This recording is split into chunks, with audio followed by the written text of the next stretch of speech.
Hey, Yorana tout le monde, encore ici, c'est Patrick, avec le privilège toujours d'avoir Pasteur Pac en ligne et de nous donner cette étude sur l'eschatologie. Encore Pasteur Pac qui a enseigné l'eschatologie, la fin des temps pendant des décennies. Donc, professeur, docteur, Pasteur Pac, I don't know how to call you, but I just call you my friend. Amen. Welcome.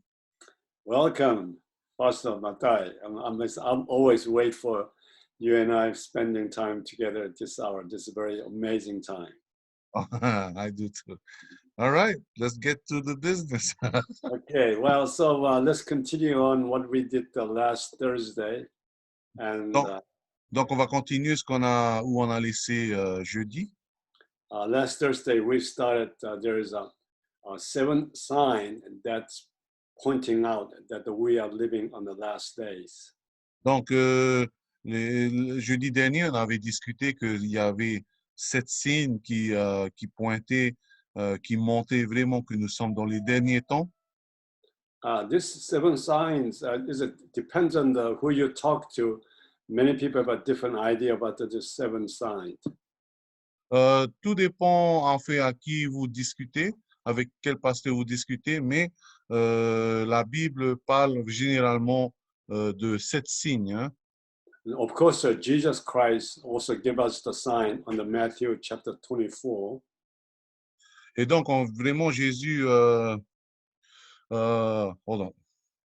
Jésus nous a, could you repeat? I'm sorry, I was a little. The sign that Jesus Christ gave it to us on the Matthew chapter 24 is a little different than what I'm saying under the signs. I'm talking about seven signs, a little different.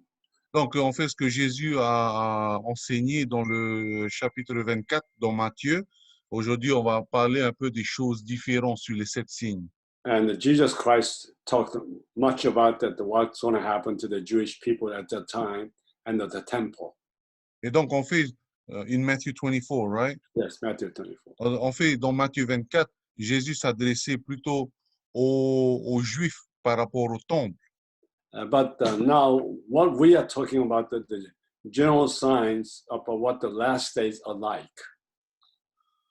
Donc, là, on va discuter plutôt des signes généraux de ce que la fin des temps, à quoi on va ressembler.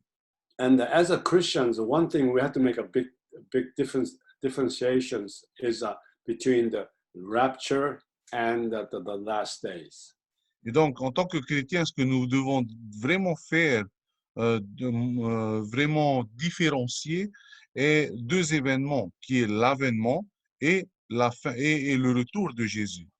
As a Christians, we should be more interested about the raptures than what's going to happen on the last days. Donc, en tant que chrétien, on devrait plus s'intéresser alors sur l'enlèvement, l'avènement aussi on dit, plutôt que la fin des temps, le retour de Jésus. On the rapture of the church and rapture of the Christians, it don't need any kind of sign. It could happen any days and any time. Donc, en fait, l'enlèvement ou l'avènement n'a pas besoin de signe parce que cet événement peut arriver à n'importe quel moment. But the last days, signs of the last day is a little different. Mais les signes de la fin des temps sont différents. And some of the things going to happen we may not experience because we are already up there. Donc, il y a des choses qui ont été décrites qui emmènent vers la fin des temps et il y a la majorité des choses, nous n'allons pas aller dans cette expérience parce que nous serons pris. So the seven signs we are talking about is that could happen while we are here, or it may not happen while we are. It maybe happen after later. Donc, les 7 signes, en fait, donc quoi il va parler, nous pourrions, en fait, expérimenter ces 7 signes ou pas du tout, parce qu'il faut savoir qu'à un moment donné, nous allons être enlevés. Donc, il se peut que nous n'allons même pas voir tous les signes jusqu'à la fin. And also, the seven signs I'm talking about is it's not going to happen one after next Oh. all at once, so it could happen many different times. Donc, en fait, les 7 signes ne veulent pas dire que ça peut arriver l'un tout de suite après l'autre, non, hein. Les 7 signes, par exemple, dans euh, la Renaissance d'Israël, et bien des années après, on peut voir le commencement de l'Union européenne. Donc, les 7 signes ne sont pas obligés de venir l'un tout de suite après l'autre. So, of course, one of the most important signs of all is the regathering of the Jewish people into their own land, Israel. Et donc, on vous rappelle encore le signe vraiment où le compte à rebours a commencé. Le plus important est le regroupement de tous les Juifs en Israël. And this is almost in agreement and all the Bible scholars that the rebirth of Israel is one of the major signs that the time of Jesus' return is very near. Et donc, presque tous les théologiens sont en accord que c'est le plus grand signe de la fin des temps. And the rebirth of Israel is something like this and never happened in the human history before. Et comme on rappelle encore, le regroupement des Juifs est quelque chose qui ne s'est jamais arrivé à n'importe qui ou à n'importe quel moment dans l'histoire du monde. So the regathering and the rebirth of Israel is a very unusual, very extraordinary event in history. Et donc, le regroupement et la renaissance d'Israël est quelque chose d'extraordinaire. And it happened, of course, as we know, May 14, 1948. Et, hein, on vous rappelle encore, cette date a commencé le 14 mai 1948. And then the last Thursday, we talk about the second most important event was about everybody's main news is on the Middle East. Et donc, on a vu le second signe qui était où l'attention médiatique sera plutôt focalisée sur le Moyen-Orient. And as you know, that the Middle East is an area like Israel, Palestine, and Syria, Lebanon, and those areas, a very unimportant area in the past. Donc, en fait, le Moyen-Orient, où il y a Israël, la Palestine, le Liban, l'Iran, était en fait un endroit où personne ne payait vraiment d'attention dans le passé. It was mostly the ancient city, and there's not many major political issue at that area. Donc, et comme il y avait beaucoup de ruines aussi, et politiquement parlant, ce n'était pas un endroit vraiment stratégique et important. But the last 100 years, this area became a very important area. Mais commençant il y a à peu près 100 ans, une centaine d'années, cet endroit a commencé à devenir très, très important. And because, of course, the production of the oils and À cause de la production de l'huile, du pétrole, bien sûr. and then, as you know, that the area, Baghdad, and that area is where all the civilization began. Et donc, bien sûr, c'est parce que c'est aussi là où toutes les civilisations ont commencé. And we believe that the end is going to happen on that Middle East area. Et aussi, selon la Bible, c'est là aussi où toutes les civilisations vont terminer. So the second, of course, important sign is because everything's happening around the Middle East right now. Donc, le deuxième signe, c'est que l'attention médiatique politique sera autour du Moyen-Orient. And then, of course, the third most important sign is that the rise of the Roman Empire once again. Et donc, le troisième signe, c'est la Renaissance. C'est pas la Renaissance, mais c'est plutôt l'Empire romain qui commence à redevenir une puissance mondiale. Of course, the Roman Empire was a very strong empire, but it disappeared about almost 500 years ago. It's just gone, but it's coming back again. Donc, à un moment donné, il était sûr au temps de Jésus où l'Empire romain était un empire très, très puissant, mais dans les 5 ou 6 derniers siècles, cet empire était dans le déclin et était endormi. And what we're seeing and what's happening on the EU, especially the European Unions, and the EU is making a big news right now. Et donc, maintenant, nous pouvons voir un peu un aperçu de ce pouvoir qui revient encore, par exemple, en parlant de l'État européen, hein, qui commence à se reconstruire. And many people think that eventually Antichrist possibly could come from the EU countries. Et donc, là, selon la Bible, il est donc très possible aussi que, très probable que l'Antichrist viendra de l'Union européenne. And so this is one of the major the sign. Donc, c'était un autre signe. And the last time I talked about one of the fourth sign is the decline of the United States of America. Et donc, le quatrième signe aussi était le déclin des États-Unis. As you know, the United States have become one of the strongest and most successful and economically rich country for the last almost 100 years. Et donc, les États-Unis ont fait, selon historiquement, c'était une grande puissance, est devenue une grande puissance économique dans les 100 dernières années. As you know, the United States are not an empire, but it acted as if we are empire. We control the whole world by economically and militarily.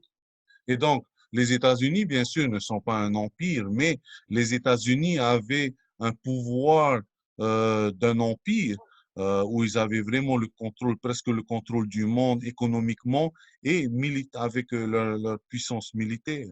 So whenever there's any problem in the world, the United States is always major part and involving Et that. donc, dès qu'il y a un problème dans le monde, dans une partie du monde, on peut voir la présence des États-Unis dans cet endroit-là.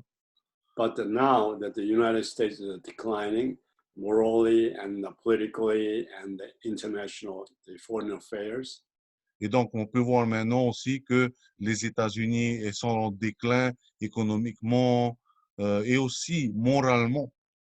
and so now the Americas are not that important in the entire world, the international affairs. Et donc, on peut voir que maintenant, les États-Unis ne sont pas aussi importants qu'avant dans le monde entier.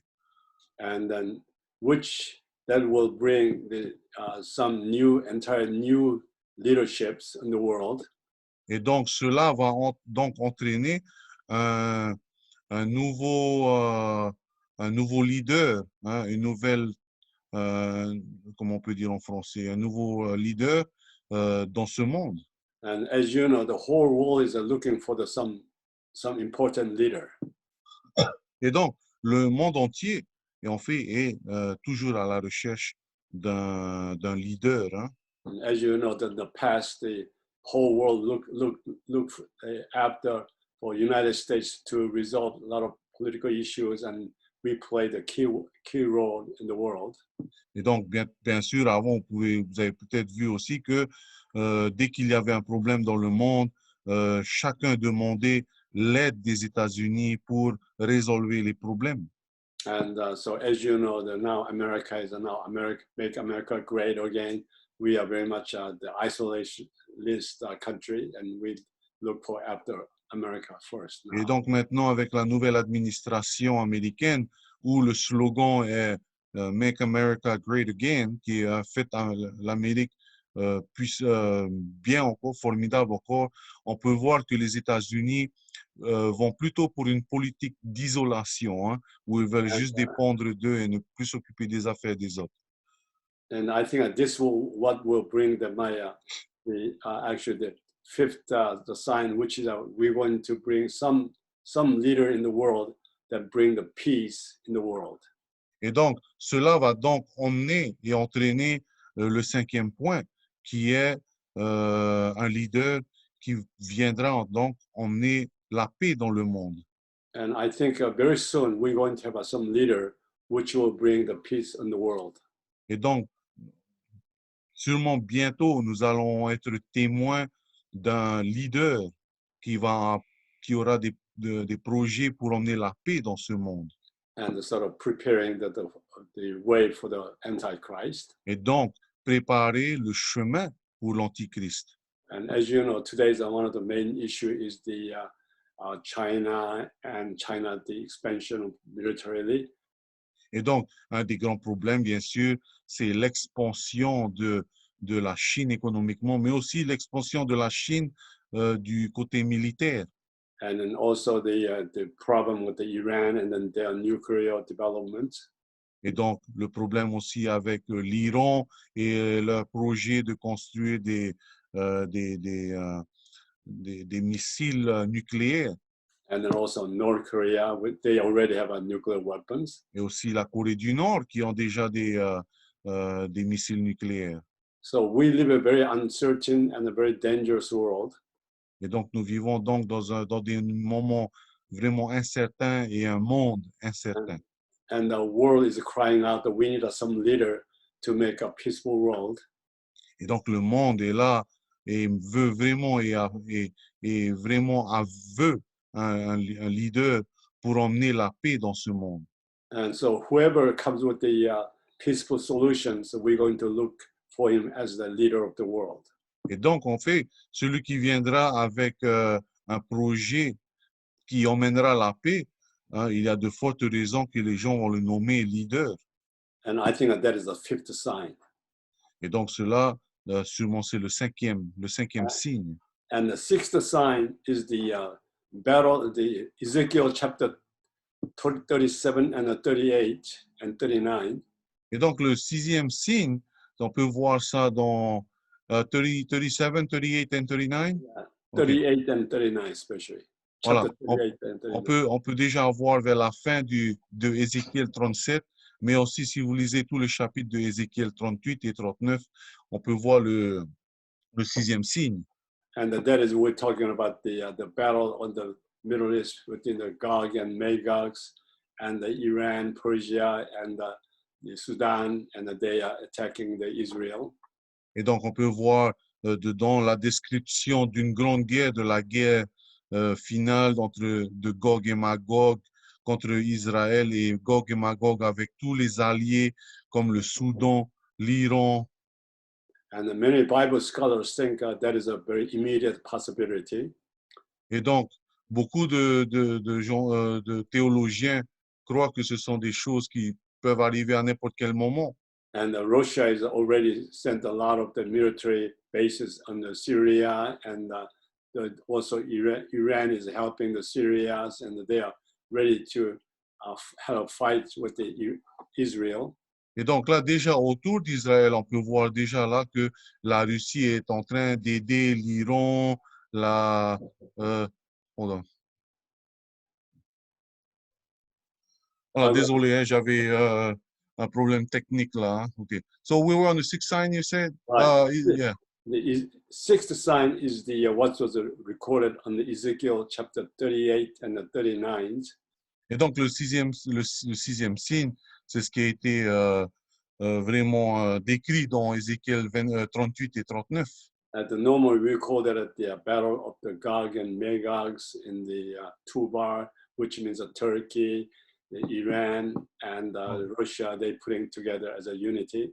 Donc, on peut voir, par exemple, la guerre de Gog et Magog, où il y a le rassemblement de Tubal, qui est le Soudan, Gomer, qui est la Turquie, la Perse, qui est l'Iran. Voilà. Hein? And they're going to attack Israel. Et donc, eux, ils vont attaquer Israël. And so that is what we call the Ezekiel chapter 38, 39 war. Et donc, on appelle aussi la guerre de Ézéchiel 38-39. That is a very possible. Et donc, c'est très probable, très proche peut-être. Hein? But we have to understand that the Ezekiel chapter 38 and 39 battle and the battle of the Armageddon is a totally two different war. Donc, il faut savoir que la guerre d'Armageddon n'est pas ça. Hein? La guerre d'Armageddon est quelque chose vraiment de différent. And some people put the Ezekiel chapter 38 and 39 war is the same as the battle of the Armageddon, but it's totally two different wars. Voilà. La bataille de Ézéchiel, chapitre 38 et 39, n'est pas la guerre de Armageddon comme beaucoup le croient. And the last battle of the Armageddon that is going to happen just before the coming of the Jesus Christ. Oh, Armageddon will be just right before. Just before. Okay. After or before? Just before. OK. La guerre d'Armageddon sera juste avant le retour de Jésus. But the battle of those Russian, Iran, and Turkey, it could happen any day. It's just more of an immediate issue. Donc, on fait la guerre entre la Russie, l'Iran et toutes les autres occupations juste autour d'Israël, cet événement, cette guerre peut arriver à n'importe quel moment, hein. So if you look at the news nowadays, anytime it could happen. Donc vraiment, vous pouvez déjà témoigner quand vous regardez les nouvelles d'aujourd'hui où il y a une grande tension et cette guerre peut éclater à n'importe quel moment. There's always a lot of tensions on the, especially in the area of the Iran and the Israel. They have a constant conflict. Et donc, parce que aussi l'Iran et Israël ont un conflit depuis des milliers d'années, hein. So in my personal opinions, I think in our lifetime, we might see that the fight between the Iran and Israel and Russia and that area. Donc, selon son opinion personnelle, il est donc possible que avant même l'enlèvement, nous pourrions peut-être témoigner de cette guerre entre l'Iran, la Russie et Israël. And that's I consider to be a sixth sign. Et donc, il dit que c'est un sixième signe. And of course, the seventh sign is what we call the globalism. Oh, OK. Et aussi, le septième signe, on peut décrire comme le globalisme. And as you know, that right now, including the United States, all over the world, they believe that we have to be one. Et donc, presque tous les pays du monde, surtout développés, croient vraiment qu'il est important que tous les pays deviennent un. And of course, the United Nations is doing their best to try to put all the world together in one country. Et donc, l'ONU, bien sûr, essaie de leur mieux de regrouper tout le monde entier pour former qu'un seul pays. And some of the issues they talk about the global warmings. Par exemple, ils ont commencé par donner le problème du réchauffement de la Terre, hein, le global warming, on appelle en anglais. And as you know, the Roman Catholic Pope Francis is very much involved in the global warming in the whole world. Et donc, on peut voir aussi le nouveau pape, le pape Francis, est très actif dans ce projet-là du global warming, hein, c'est-à-dire le réchauffement global.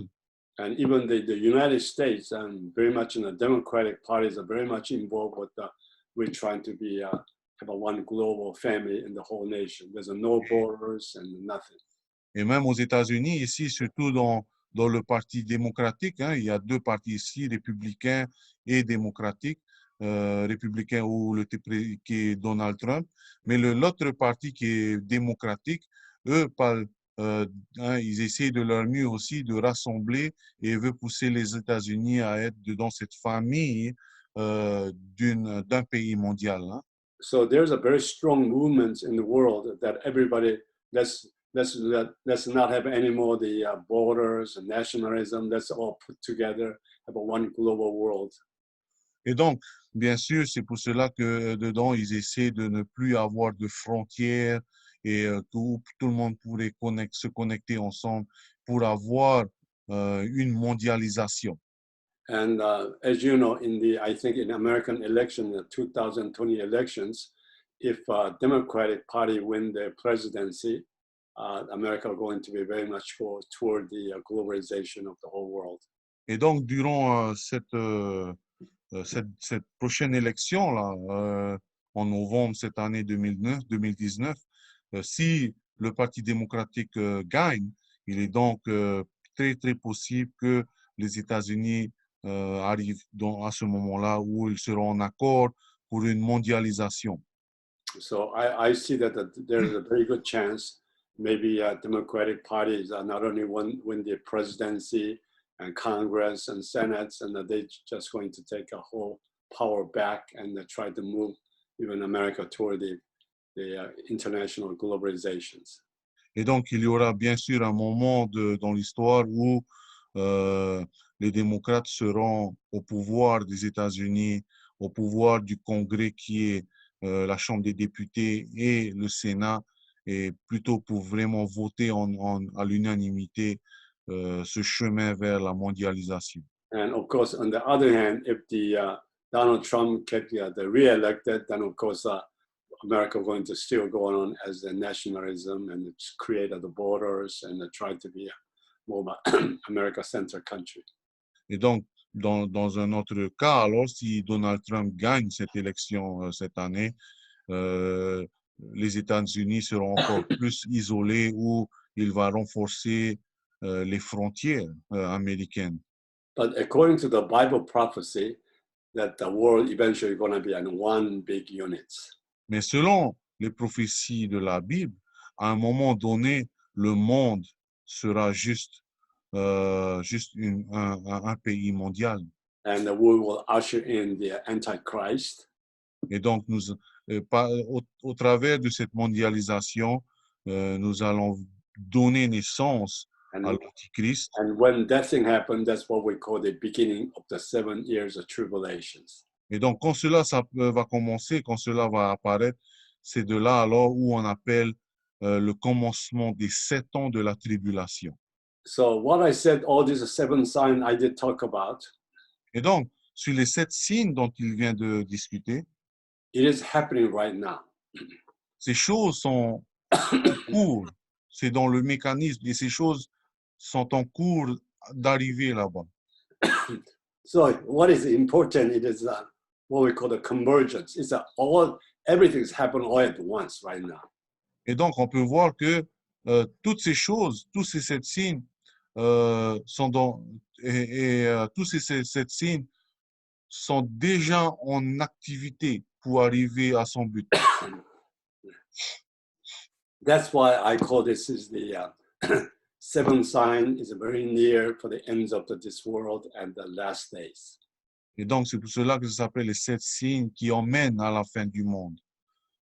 All the 7 signs that I did talk about is happening right now while we are living in this age. Et il a mis ces 7 signes, en fait, parce que ces 7 signes sont visibles déjà à l'heure actuelle et sont dans le déroulement de ce passé.